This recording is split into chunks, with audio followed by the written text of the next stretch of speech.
tardes a todos y bienvenidos a un nuevo programa de Viajando en el Tiempo aquí en Radio Agricultura y Agricultura TV. Y como todas las semanas estamos listas con Bárbara Bustamante. ¿Cómo estás, Barbarita? Yo muy bien, muy contenta, me encanta estar aquí todos los días sábados, además que aquí es donde hablamos más libremente de las cosas que nos gustan. Este es el programa más entrete de la radio en Chile, yo creo, de todas maneras. A los que me están escuchando estoy segura que están de acuerdo con eso. Viene de cerca la recomendación, pero bueno. No, pero a ver, este es un programa lindo donde hablamos de cosas fantásticas. En general, no sé si a ti te pasa lo mismo, pero uno escucha noticias y es tremendo todo. Entonces, sí, no, hablar de historia, del pasado, que te permite comprender, es siempre fantástico. Y hoy día vamos a ir a un lugar que realmente es único en muchos aspectos y creo que en su historia tiene algo que enseñarnos a... Tal vez ese es el ejemplo de cómo hacerlo bien en muchos aspectos, que tuvo mucho éxito, que además decidió en algún momento hacerlo mal, y uno se impresiona y se agarra la cabeza a dos manos y dice, ¿pero cómo? Y que hoy día pareciera ser que lo están haciendo nuevamente bastante bien. Sí, así parece, que van como bien encaminados, vamos a ver, porque bueno, ahí van a haber elecciones en octubre este año, así que ahí vamos a ver, pero claro, vamos a hablar de lo que uno tradicionalmente dice Holanda, pero la verdad que no es nada Holanda. La verdad es que el término correcto es hablar de los Países Bajos, Netherlands, porque además el término es súper correcto porque es el lugar donde le han ido ganando territorios al mar. Pues hay una parte importante del país que está o al nivel del mar o bajo el nivel del mar, y que son tierras, el fondo donde se han hecho estos diques, y es literalmente, le han ganado al mar. Así que el concepto correcto es Países Bajos, de los que Holanda es una de las regiones que lo conforman. Y cuya capital ahí sí es Ámsterdam. Entonces, claro, Ámsterdam está dentro de lo que se denomina Holanda. Y además la confusión viene porque en algún momento fue el Reino de Holanda. O sea, hay varias cosas que nos llevan a ese nombre, pero tienes razón. Claro, y eso hoy día, o sea, como para tenerlo claro, la capital sí es Ámsterdam, pero es una monarquía constitucional y la sede como administrativa y de la monarquía está en la ciudad de La Haya. Es un país que es miembro de la Unión Europea, pero que además es el reino de los Países Bajos, o sea, que no es solo los Países Bajos, sino que tiene territorios, en el fondo, que no son parte de la Unión Europea y que son de ultramar. Así como, ahora en este momento no me acuerdo, pero son así como, por si te Aruba, Curazao y algo así, por ahí. Exactamente. Bueno, pero la verdad es que es una historia larga. Hay, digamos, vestigios monumentales tempranos de la época de piedra, dólmenes impresionantes, pero además se han hallado varios tesoros de la época, podríamos decir, del bronce, que son de envergadura y muy fantásticos, pero claro, la historia como tal la tenemos que remontar ya a la invasión de Roma, que no todo lo que hoy día son los Países Bajos van a quedar bajo Roma, sino que la parte más al sur va a quedar bajo Roma y son los romanos los que van a fundar Maastricht, Utrecht y algunas otras ciudades. Pero toda la parte norte va a quedar bajo grupos germanos que se van a denominar, o se los va a llamar los frisios, y la parte sur los batavos, que posteriormente incluso en la época romana va a haber una rebelión batava que va a ser aplacada como tantas. Claro, va a ser aplacada como tantas y que probablemente la tenemos en la memoria porque hay un cuadro, y un cuadro no de cualquiera. Es un cuadro, de cualquiera. Claro, del mismísimo Rembrandt, que pinta esa rebelión de estos batavos en contra de los romanos. Y claro, vamos a tener arriba los frisios, en el fondo, que no entran bajo el control de los romanos, y el tema es que en la medida en que Roma cae en la parte occidental y se asientan los francos, en lo que hoy día es Francia, comienza desde la conversión del mismo Clodoveo y de la conversión de los francos, empieza a entrar el cristianismo en estos territorios que hoy día son los Países Bajos, pero no solo se van a convertir por la influencia de los francos, sino que también por algunos otros misioneros que vienen del mundo anglosajón. Claro, y ahí está la figura de Bonifacio, que en verdad no se llamaba Bonifacio, pero él se pone Bonifacio. Y Bonifacio es un, digamos, misionero anglosajón que va a traer la fe cristiana, que viene por el lado de lo que es el cristianismo celta, básicamente, y que va a tener, de alguna manera, la valentía de incluso derribar el roble de Thor, un árbol sagrado que tiene que haber sido gigante, y él básicamente para erradicar esta fe pagana e imponer el cristianismo lo va a derribar, pero que va a terminar muerto como mártir, que de hecho va a llegar a ser el obispo de Maguncia en algún momento, de Mainz. Así que un personaje bien importante para la conversión de toda esta zona. Claro, así que ahí se produce la conversión de el fondo, el líder de los frisios, y claro, la cristianización de todo ese territorio. Pero en el fondo, paralelo, podríamos decir a eso, vamos a tener por una parte la consolidación en el mundo de los francos de la figura de Carlomagno, y con ello también la incorporación de estos territorios al imperio y a la cristiandad. Pero por otro lado, uno de los aspectos importantes es que aquí también van a llegar los vikingos. Bueno, los vikingos van a asediar desde el año 743 a Occidente, lo van a poner en jaque porque eran paganos, mientras ya, podríamos decir, lo que era Europa se había cristianizado, y van a asediar la primera vez la abadía de Lindisfarne, posteriormente todas las costas de las Islas Británicas, y luego van a ir hacia las costas del Mar del Norte, entrando por los ríos, y por 200 años va a ser la pesadilla de Europa. De hecho, hay que entender que antes de la llegada de los vikingos, en la temprana Edad Media, Darmstadt se había convertido en una ciudad, un emporio, así se denominaba, del término romano podríamos decir, una ampurias, y emporio lo que es un lugar de comercio. Claro. Y por lo tanto ya está este germen de comercio que comerciaba hacia el mar Báltico, hacia el Mar del Norte, y obviamente Darmstadt va a ser ocupado por los vikingos, van a ser saqueadas todas las ciudades, y de hecho uno de los vikingos se va a terminar instalando ahí como cuasi, y sí, señor feudal. O sea, los vikingos van a terminar mimetizándose, incorporándose, incluso posteriormente cristianizándose.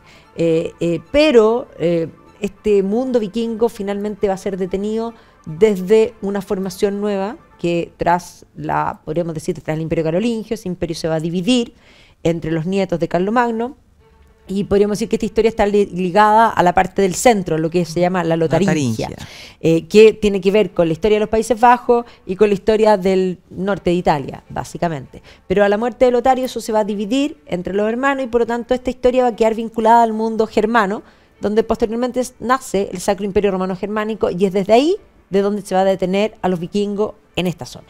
Claro, efectivamente. Entonces, ya los tenemos.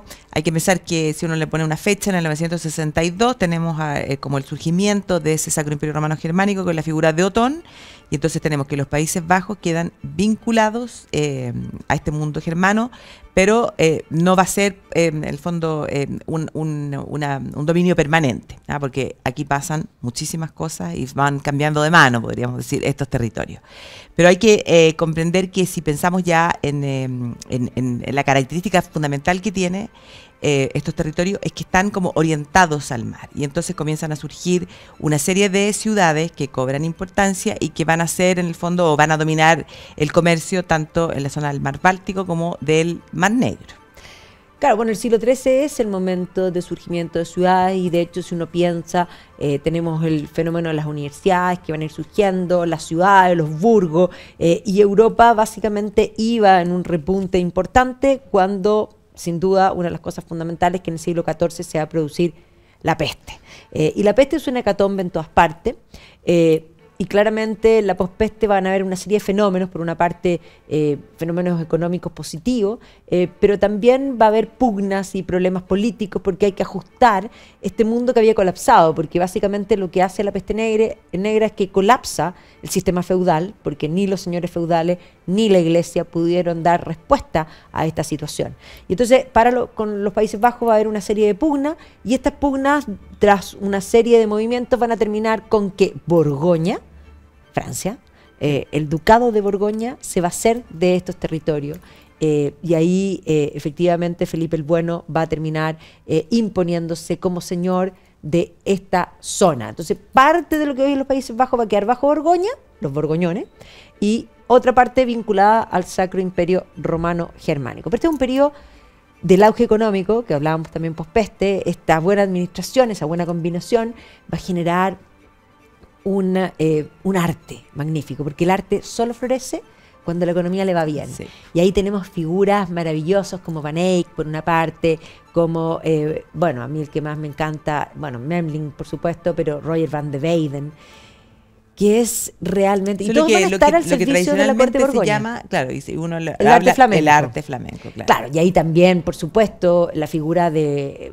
el Bosco, o sea, Hieronymus Bosch, que sin duda hay una revolución en el arte, porque esta escuela flamenca cambia el arte. Generalmente, muchas veces en la historiografía se habla de el renacimiento flamenco. No es un renacimiento, es una cosa diferente. El renacimiento es un estilo estético que se va a dar como tal en la plástica en Italia, y no son comparables. Sí son comparables en que hay un momento de auge económico que produce o que da la posibilidad a que gente creativa sea financiada y por lo tanto pueda crear. ¿Ya? Pero lo que se da en los Países Bajos es un arte que tiene un realismo que va a transformar el arte occidental. La verdad es que son impresionantes. Claro. Es cierto, la verdad es que hay arte increíble.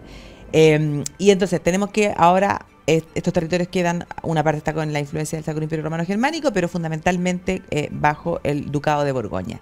Llega a ser tan importante que de hecho el Duque de Borgoña, el otro día leía ahí algunas cosas, que el Duque de Borgoña la mayor parte del tiempo residía de hecho en los territorios de los Países Bajos y no en el Ducado de Borgoña, o sea en el territorio francés, claro.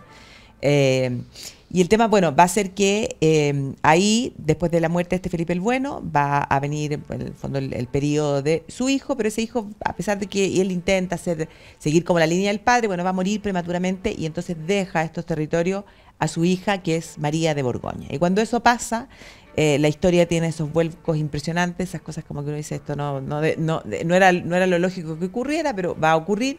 Y eso es lo que hace que todos estos territorios queden en manos de la familia de los Habsburgo, que es una de las dinastías más importantes de la historia de Europa, sin lugar a duda.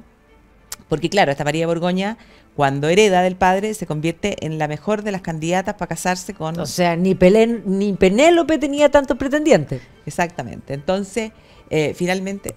Espérame, que estoy con un problema con esto. Finalmente va a ser Maximiliano de Habsburgo, el que era archiduque de Austria y que va a ser, en el fondo, el emperador del Sacro Imperio Romano Germánico, que termina casándose con ella.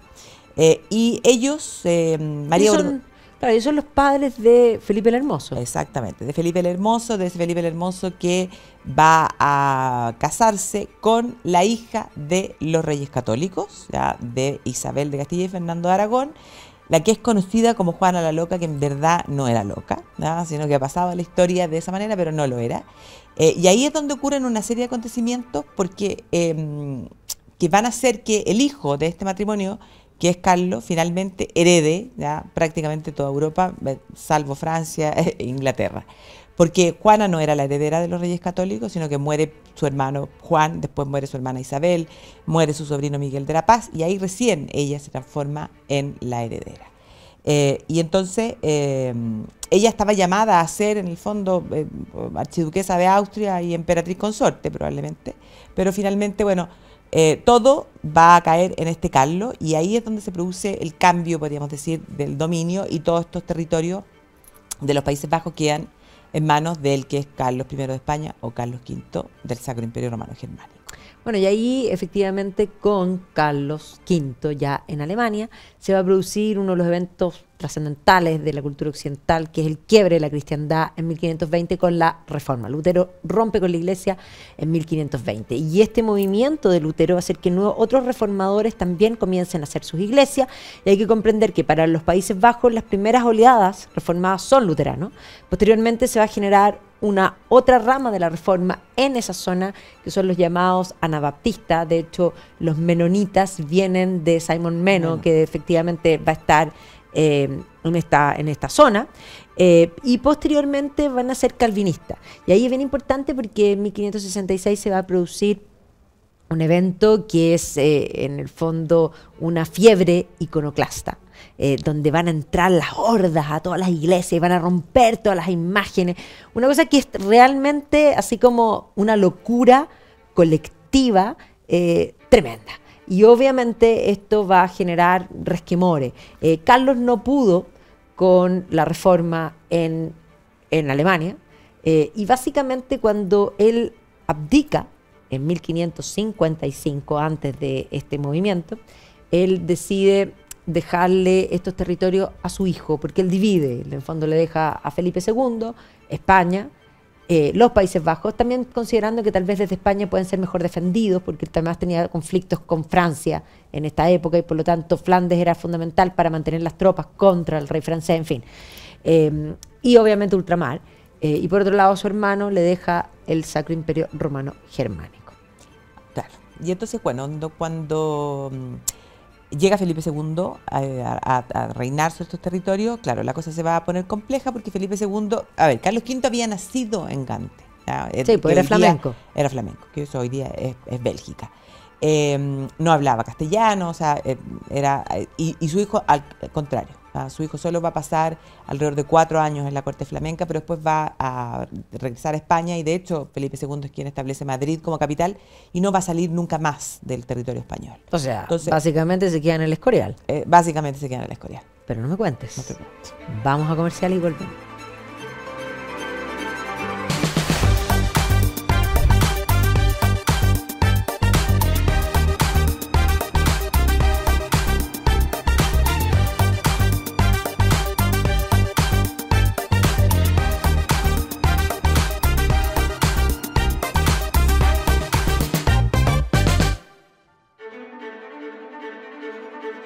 Y estamos de vuelta aquí en Viajando en el Tiempo, hablando de los Países Bajos. Estábamos hablando precisamente de la herencia de Carlos V en Felipe II de estos territorios. Claro.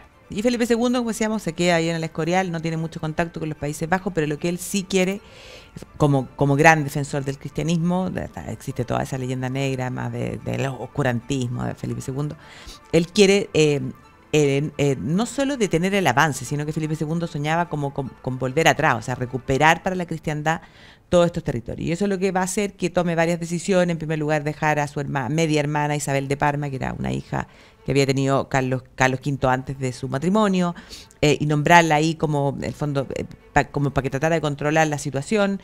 No va a resultar. Después va a mandar al Duque de Alba. El Duque de Alba, de hecho, va a hacer el Tribunal de los Tumultos. Exactamente. El Tribunal de la Sangre. El Tribunal de la Sangre. Que no es la Inquisición, sino que era un tribunal más bien político, que además va a establecer la Inquisición y va a ser odiado en la zona. Sí, pues, odiado, presentado como un verdadero monstruo, podríamos decir, en busca de finalmente asesinar a quienes eran considerados los rebeldes. Hay que comprender que religión y política siempre han estado vinculadas y por lo tanto lo que hace el Duque de Alba es darse cuenta que esto no es solamente un tema religioso, sino que también es un tema político y finalmente va a juzgar a muchos de estos nobles que eran los aspirantes políticos a la zona, entonces se va a ganar todos los enemigos. Claro, y bueno, va a estar el Duque de Alba, después incluso va a mandar a su medio hermano Juan de Austria, que había sido el héroe de Lepanto, pero la verdad es que no logra controlarlo porque por el otro lado nos aparece una familia que va a ser la familia importante en estos territorios, porque de hecho es la misma dinastía reinante hasta la actualidad, que es la familia de los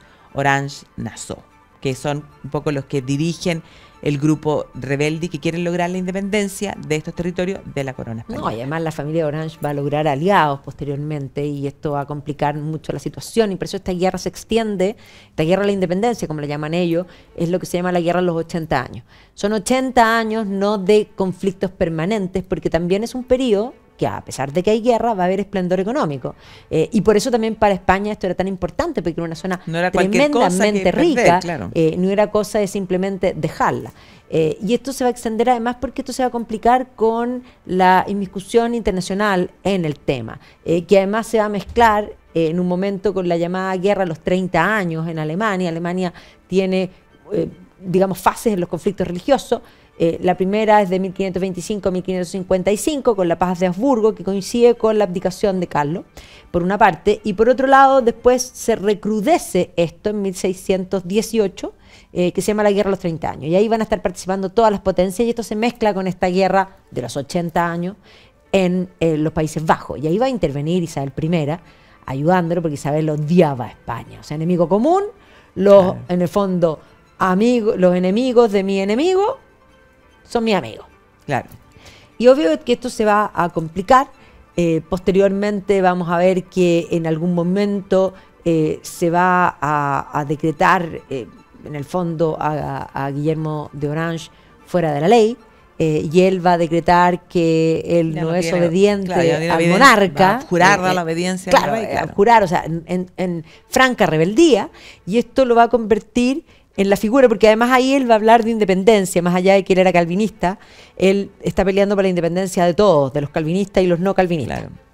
Claro, porque en un principio esto podría, que es como la ironía de la historia, porque esto podría haber sido que no terminara en una independencia, si es que hubiera primado el mismo concepto que finalmente Carlos V tuvo que aceptar en la paz de Augsburgo para el Sacro Imperio Romano Germánico, o sea que un poco dependiendo de la religión del príncipe, la religión de la región. Tú te sabes cómo se dice eso en latín. Cuius regio eius religio. Exactamente. Entonces, en el comienzo en los Países Bajos un poco se buscaba lo mismo, que se hubiera permitido esa realidad.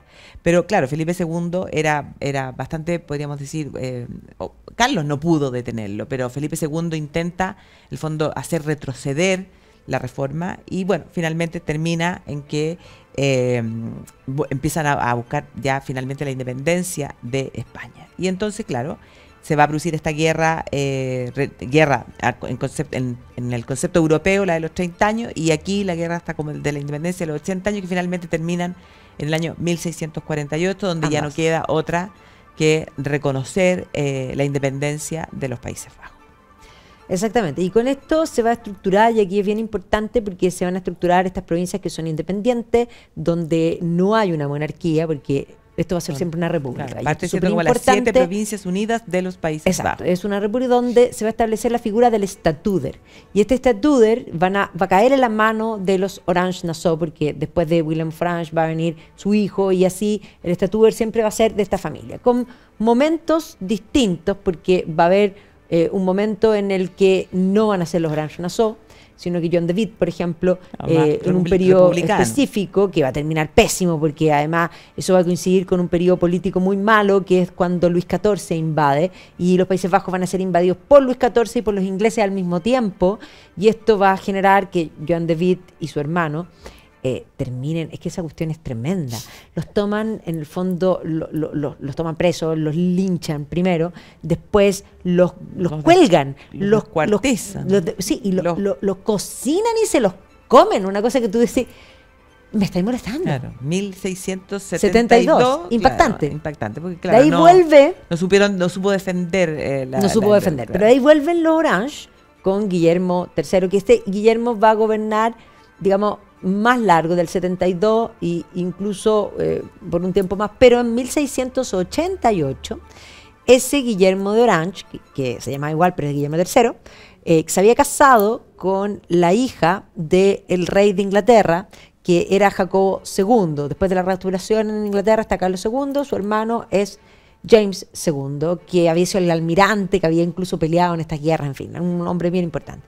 Y María, este hombre era católico, María va a ser educada como protestante, va a ser casada con protestante, y ellos son los que toman el poder, le hacen una revolución, la llamada Revolución Gloriosa, y sacan al católico, y básicamente él se va a ir a gobernar a Inglaterra, y por lo tanto descuida este tema. Y ahí va a haber otro periodo de república, y después esto va a ir decayendo y va a abrirse otra historia. Pero todo este periodo que tiene estas convulsiones políticas va a ser un periodo también de mucho auge económico. El auge económico va a partir desde el siglo XVII, con la creación de la Compañía de las Indias Orientales Holandesa.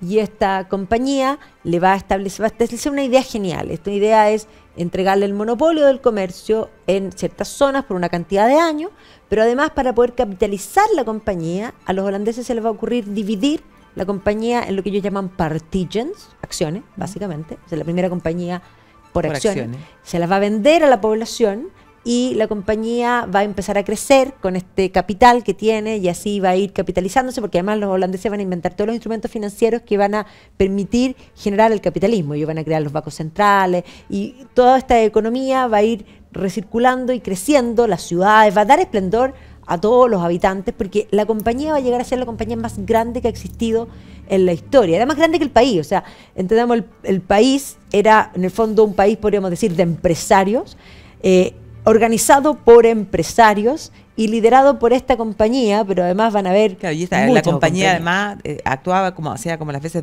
o funcionaba como un gobierno, porque tenía... Acunaba moneda, hacía en el fondo las relaciones internacionales, tenía ejército, exactamente, y va a tener presencia en fondo en todas partes del mundo. Dentro de las cosas destacables, bueno, hay enclaves, no sé, en la zona de Brasil, por ejemplo, va a ser esta compañía la que, aparte de hacer crecer la ciudad de Ámsterdam y transformarla como una especie de modelo, va a fundar, por ejemplo, la ciudad de New Amsterdam, que es Nueva York. Bueno, y ojo, Nueva York, ellos fundan New Amsterdam como esta colonia, digamos, holandesa, que posteriormente el duque de York, que es James II, posteriormente el rey, que van a usurpar más adelante, él va a tomar esto y por lo tanto se va a llamar New York, no por la ciudad de York, sino que por el Earl of York. Claro. ¿Ya? Y de hecho esta ciudad, que era una ciudad holandesa, una ciudad parecida a lo que es Ámsterdam y amurallada, digamos, mar, y en la parte del norte una muralla. Y posteriormente con la colonia británica esa muralla se va a botar. Pero hasta el día de hoy, donde estaba la muralla, es Wall Street. Sí, increíble. Encuentro que ese dato es un gran demasiado dato, sí. extraordinario. ¿Por qué se llama Wall Street? Bueno, porque ahí estaba la muralla. Ahí estaba la wall, the wall. Exactamente. Pero claro, el Cabo también. Claro, la ciudad del Cabo y la perla de la corona, podríamos decir, era Batavia. Claro, Batavia, que era el fondo donde Yakarta. estaba el centro operativo de la compañía, de la Vogue. Y Yakarta es espléndido precisamente porque por la compañía, pues hasta el día de hoy, si uno ve Yakarta, bueno, tú siempre haces alusión a cuando el capitán Cook se cayó de espalda. El capitán Cook tuvo un problema en su primer viaje y después de romper su embarcación en la barrera de coral en Australia, tuvo que quedarse en el norte de Australia donde no había nada, buscando cómo reparar el barco y tenía que volver después. Y cuando ya decide volver, con el barco más o menos enchulado, más o menos, no le quedó más que parar en Batavia para poder abastecerse y reparar el barco para volver, y no lo voy a creer. Ahora, el problema sí que en Batavia se enferman de peste y muere, a Capitán Cook nunca se le había muerto nadie y ahí se le muere gente. Claro.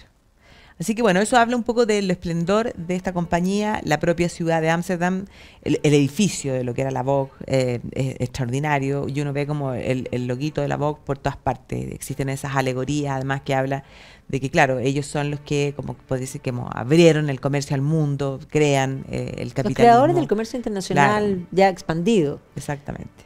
Sí.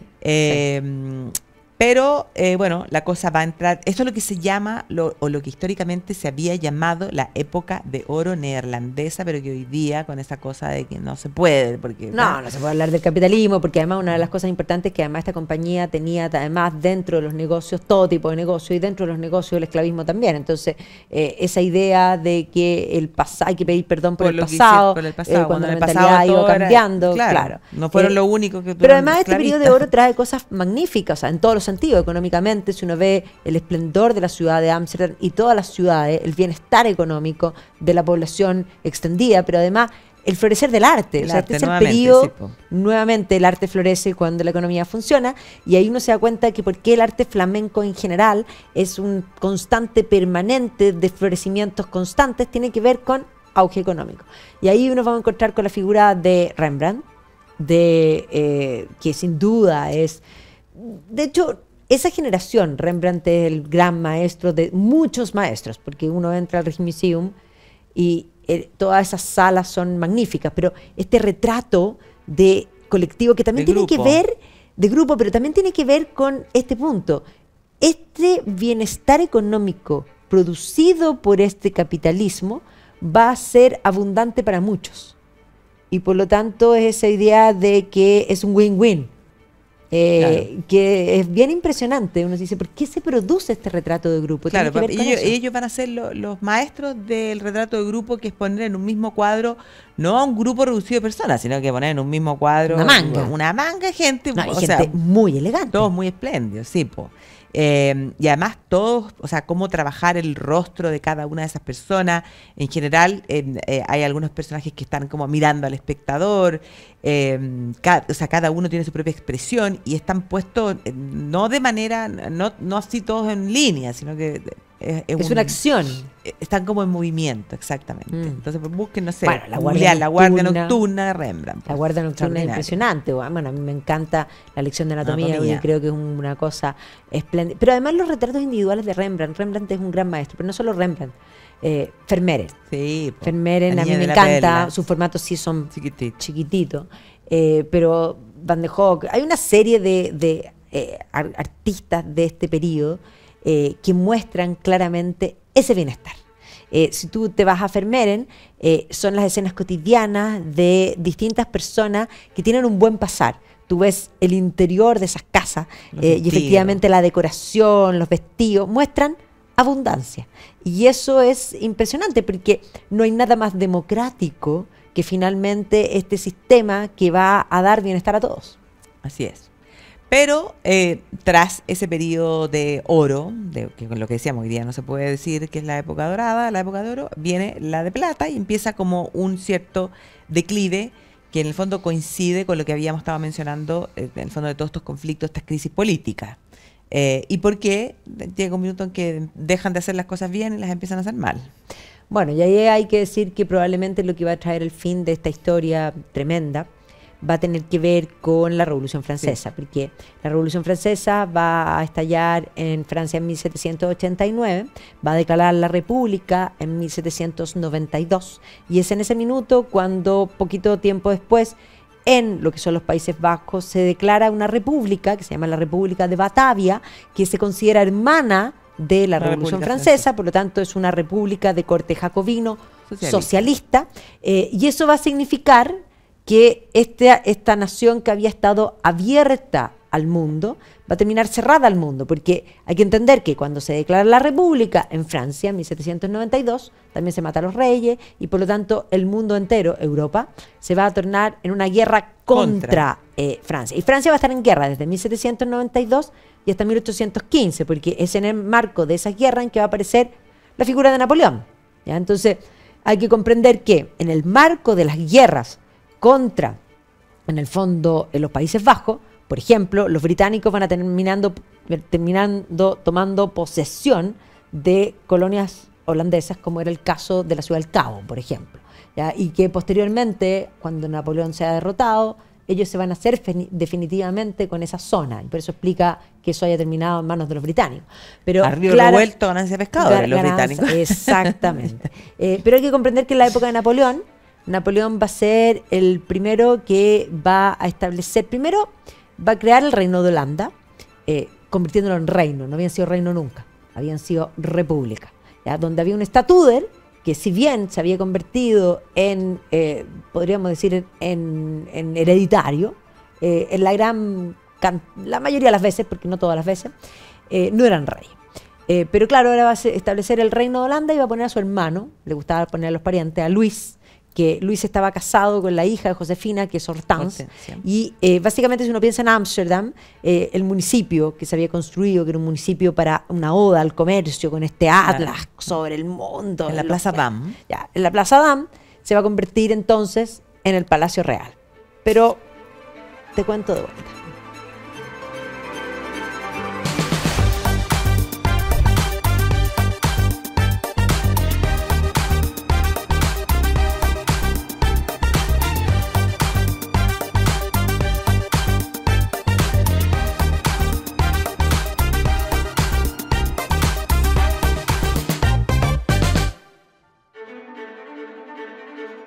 Y estamos de vuelta aquí en Viajando en el Tiempo y estábamos hablando del Palacio Real Palacio Real, que es bien bonito. Nosotras tenemos, tuvimos la suerte de que nos dejaron, ¿te acuerdas que nos dejaron grabar? Bueno, tuvimos que pedir todos los permisos, sí, pero en eso hay que decir que fueron bastante amables, contestaban y nos permitieron finalmente entrar y grabar, así que también pueden buscar en YouTube a nuestro programa y ver los interiores, además, que la verdad es bien bonito. Entonces ahí también está la representación, en el fondo, de, como tú decías, de ese atlas, así con el mundo, que un poco como que los destinos del mundo en ese momento estaban sobre sus hombros, sobre los hombros de los Países Bajos, de Holanda, de la voz, finalmente.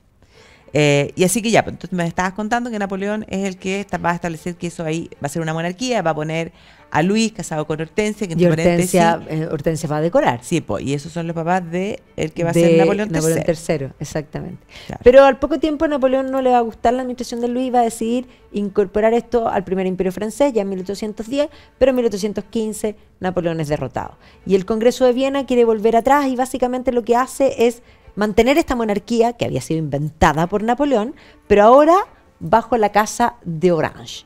Y por lo tanto, los Orange-Nassau, que habían sido estatúders, pero que no habían sido nunca reyes, se van a convertir en reyes. ¿Ya? Y la idea va a ser que haya en el fondo una como especie como de monarquía dual, o sea, con dos capitales, digámoslo así. El rey es un reino que tiene dos capitales, una capital en Bruselas, una capital en Ámsterdam. Claro, y ahí va a poner, podríamos decirse, va a estar como el germen de los conflictos, porque las zonas de lo que es Bélgica, poco a poco, y además que hay que pensar que Europa va a estar en una época bastante convulsionada a partir del 1830, 1848, van a haber una serie de revoluciones, y en Bélgica se comienza a pelear por la independencia, en el fondo, de este reino, que finalmente se va a terminar reconociendo en 1849. 39, 1830, 1839, 9 años después de que se inicia el fondo, y aquí se va a buscar la misma idea de lo que, claro, la misma idea de lo que pasa en España, así como se subasta la corona, buscar un candidato, y el candidato que eligen es que es curioso. Leopold. Bueno, Leopold de Saxo-Coburgo-Saalfeld se había casado, casa alemana, con una potencial heredera al trono del reino británico. Pero ahí va a suceder que todos los que estaban en la línea de sucesión mueren, incluida su mujer, y por lo tanto eso es lo que le va a abrir camino para que posteriormente sea Victoria la que se convierta en reina. Pero él había quedado sin reino, entonces le ofrecen los Países Bajos y él se instala en los Países Bajos, y por eso él va a ser, hablaba de Victoria como su sobrina, que en realidad era su sobrina política, pero es él el que le presenta después a su sobrino, que es Alberto de Saxo-Coburgo-Gotha, a Victoria. Y ahí Victoria, cuando se lo presenta, le agradece, le dice: ay, querido Uncle Leopold, you make me so happy. Estaba tan feliz, lo encontró espléndido, sí, se fue amor a primera vista. Sí, pues ya cayó envuelta en llamas del primer momento. Pero envuelta en llama. Así que, pero ese es el Uncle Leopold. Así es. Así que bueno, ya tenemos en el fondo las historias separadas. Vamos a meternos a estudiar Bélgica en algún momento, como para poder completar la historia. Claro. Pero ahí podríamos decir, ahora los Orange-Nassau son reyes y van a pasar, y hay que entender que el año 48 es un año convulso en todas partes, donde se piden reformas, y a pesar de que no hubo una revolución, así como hubo en Francia, o como hubo en Alemania, o como hubo los movimientos italianos, en los Países Bajos, esta presión política del liberalismo de dar mayor participación va a hacer que el rey finalmente conceda convertirse en una monarquía constitucional, y se establece una constitución que garantiza mayores libertades. Pero es una época de pugna entre los liberales, los conservadores, y por lo tanto finalmente el gobierno cae sobre los conservadores, surgen los movimientos ultramontanos, un poco esta situación que sucede en todas partes, y estas pugnas políticas y divisiones ideológicas que están en el ambiente, que tienen que ver, por ejemplo, con convertir la educación en algo laico, en relación o en contraste con que sea confesional, en fin, todo este tema que está sobre el ambiente. Claro. Y tenemos que, bueno, cuando, comienzan hay también nuevas corrientes, o sea, nuevas vanguardias, podemos decir, artísticas, o nuevos movimientos artísticos que llaman la atención. Y cuando ya uno se acerca como a finales del siglo XIX, comienzos del siglo XX, pasa también un poco lo mismo que ocurre en el resto de Europa, donde comienza a surgir toda esa sociedad de consumo, no sé, las grandes tiendas, o sea, se produce ese mismo cambio importante, lo mismo que uno habla en el resto de Europa, el concepto como de la Belle Époque, hasta previo los estallidos de la Primera Guerra Mundial. Además, esto coincide con el gobierno de Guillermina. Guillermina va a gobernar desde 1890 hasta 1948. Claro, a ella le tocan las dos, las dos guerras. Además, en ese periodo de finales del siglo XIX y un poco antes, está la figura dentro de las vanguardias, tal vez Van Gogh es el que merece ser mencionado. Claro. Aunque no va a desarrollar su carrera en Ámsterdam, va a iniciar su carrera en Ámsterdam, pero no es el periodo famoso de Van Gogh. Él vive además en varias partes. Sí, dentro de los pero Países es Van Bajos. Gogh desconocido porque él decide en los Países Bajos convertirse en artista. Y cuando ella toma esa decisión, y teniendo algunos cuadros que hoy día son considerados famosos, pero que es Van Gogh desconocido, se va a trasladar, claro, a París, y de París se va a trasladar a la Provence, donde va a desarrollar su gran arte. Pero muchos de esos cuadros van a ser enviados a Sí. los Países Bajos porque ahí estaba la familia, van a ser ignorados y a la muerte de Van Gogh, la muerte de Theo, es su cuñada, la señora de Theo, Johanna, que tenían un hijo que se llama Vincent, en honor al propio Vincent.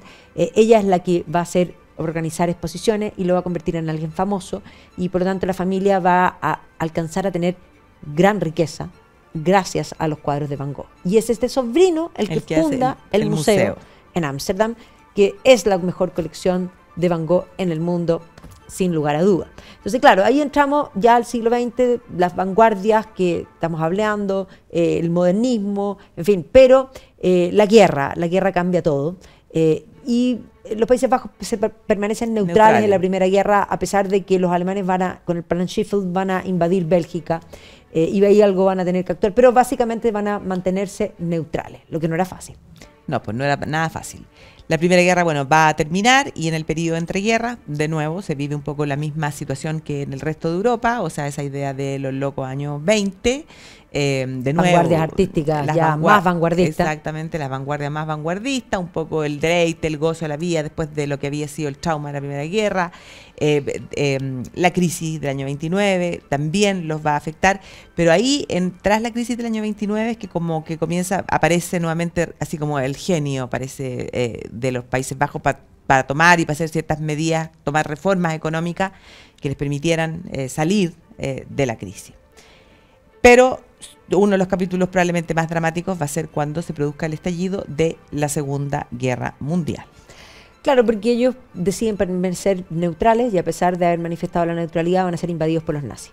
Van a ser ocupados por los nazis y ahí van a venir, obviamente, todo lo que implica la ocupación nazi en un mundo donde había muchos judíos, van a ser perseguidos y probablemente estas historias tremendas de persecuciones, de reguetización y después de exterminio, sin lugar a duda, es probablemente aquí donde encontramos una voz que encarna las voces de tantos que no tuvieron voz, y que es este diario de esta niña, Ana Frank, que va a ser, digamos, ocultada por una familia no judía, que va a decir hacer lo correcto en tiempos difíciles, porque hacer lo correcto implicaba ponerse en riesgo. Y efectivamente esta niña, que casi la hicieron, porque fue tan poco tiempo, finalmente va a morir, pero estos diarios van a permanecer, esta fotografía, y que van a permitir darle humanidad a tantas almas que se perdieron y que es la razón por la cual hoy día la gente visita la casa de Ana Frank.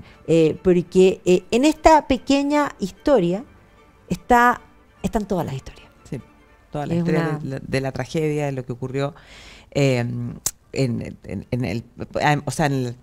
el contexto de la Segunda Guerra Mundial. Bueno, pero la guerra va a terminar y va a tener que venir la reconstrucción. Ahí va a ser importante la ayuda económica norteamericana, el Plan Marshall, que va a ser muy bien recibido por los Países Bajos.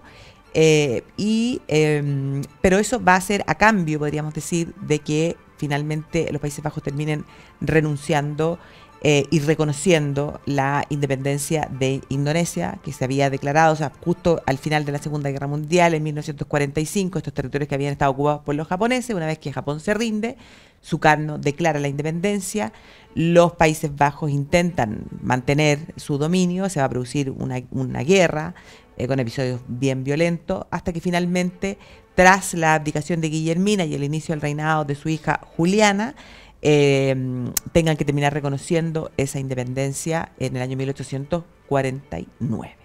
Ahora hay que decir que en la posguerra una de las cosas que va a suceder es que nuevamente van a penetrar las ideas socialistas, porque el socialismo había entrado con la República de Batavia y había terminado de colapsar la Compañía de las Indias Orientales holandesas, que termina de desaparecer en 1799.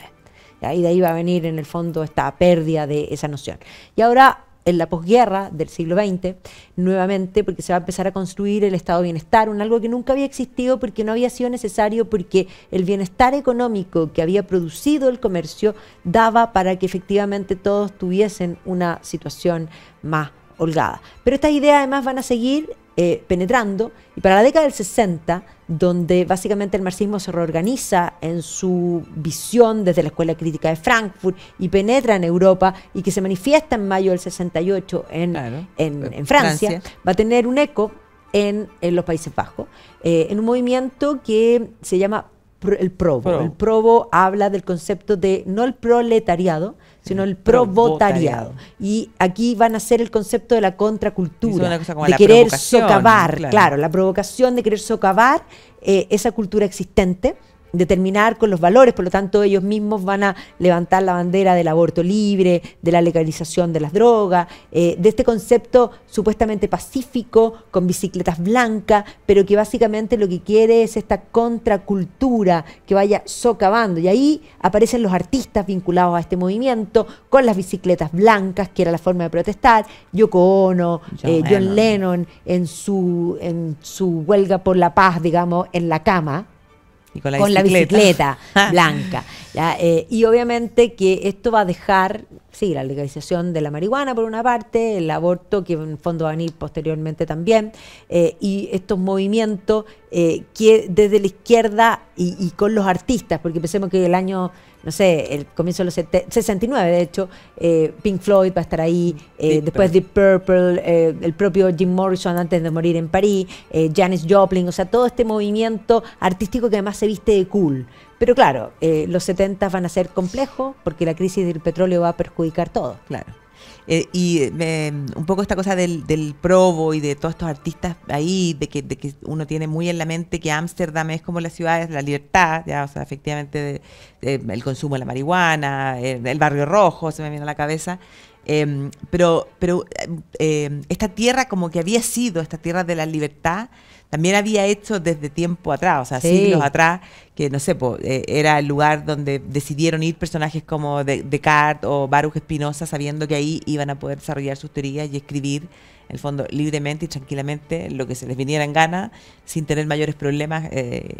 Sin duda. Entonces, como también es como una característica que le queda al país, a la ciudad de Ámsterdam, sobre todo. Y Claramente. claro, como tú decías, el 73, que la crisis económica los afecta de manera fuerte, y además que comienzan a tener algunos otros problemas, como cuando viene la época, no sé, que se producen inundaciones, cuando Sí, fallan sí, las construcciones. Y un poco de toda esta creación de un Estado que va creciendo complica, porque es contra natura a lo que ha sido la historia de los Países Bajos. Y por lo tanto, recién ya en la década del 80, las visiones de recortar el gasto público, de privatizar, comienzan a entrar y comienza nuevamente a florecer este país que adoptó los tulipanes, podríamos decir, y que básicamente hoy día ha tomado ese camino y que incluso hoy va más allá. ¿A qué me refiero? A que Holanda ha vuelto a tener ese vigor, porque lo que hace el estatismo es anquilosar, es de alguna manera atrofiar el músculo creativo del ser humano. Y hoy día yo diría que eso está un poco de vuelta y vamos a ver qué es lo que pasa. Vamos a ver qué es lo que pasa en las elecciones de octubre elecciones. del 2025. Increíble, pues, Barbarita. Así es. Te lo agradezco. Yo también a ti. Gracias por, digamos, este nuevo programa y nos estamos viendo pronto. Sí, Yo no pues voy a tú- estar las no, próximas sí, semanas, vamos a estar pero sé aquí. que vas a estar bien acompañada. Yo voy a estar súper bien acompañada. Ni siquiera le he preguntado, pero asumo que Sergio Vergara va a estar sentado aquí y yo ahí el próximo sábado. Me parece regio, porque aquí te pones para cuando lo entrevistas, Sí. o sea, te hace de mí. Yo hago de ti y Sergio hace de mí. No Bueno, sé y a por qué ustedes hacemos los eso. invito a seguirme porque pretendo, vamos a ver si me resulta, hacer algunos vivos por Instagram, porque voy a guiar un viaje a Londres. Los que no nos pudieron acompañar ahora pueden acompañarnos en agosto, porque en agosto finales de agosto, septiembre vamos al norte de Inglaterra y Escocia, y todavía quedan plazas, así que si hay alguien que quiere ir a esa aventura, invitado. ¿Y octubre? En octubre nos vamos a Francia. A Francia. Así que pueden ir reservando, nos escriben, cualquier interesado, magdalena@redcultural.cl. Bárbara@redcultural.cl. Muchas gracias, Nos que estén vemos. muy bien.